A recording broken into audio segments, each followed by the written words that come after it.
बिस्मिल्लाहिर्रहमानिर्रहीम। अस्सलामुअलैकुम वरहमतुल्लाहि वबरकातुहू।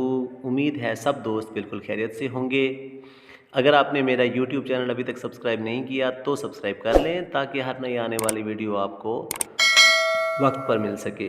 तो आते हैं आज के टोटके की तरफ। आज का टोटका पेट के कीड़ों के बारे में है। पेट के कीड़े ज़्यादातर तो बदहज़मी की वजह से हो जाते हैं, तो इनका जो तदारुक है वो निहायत ज़रूरी है, क्योंकि चाहे वो पेट के कीड़े छोटे बच्चों में हों या किसी बड़े के पेट में हों, तो आप जितना भी चाहे खुराक खा लें, इससे आपकी सेहत अच्छी नहीं रहती।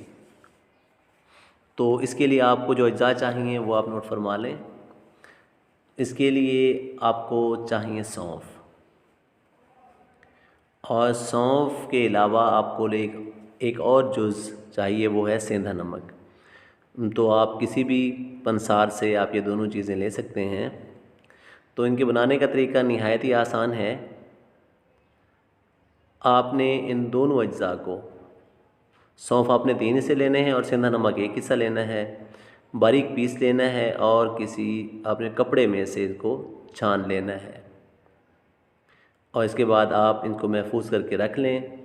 इस्तेमाल का तरीका, आपने रोज़ाना सुबह 6 माशा दवाई आपने पानी के साथ इस्तेमाल करनी है। इंशाअल्लाह 2-4 दिन के इस्तेमाल से ही पेट के कीड़ों का ख़ात्मा हो जाएगा। निहायत ही मुजर्रब और शाफ़ी इलाज है। खुश रहें, आबाद रहें, दुआओं में याद रखिएगा। फिर हाज़िर होऊंगा। अल्लाह हाफ़िज़।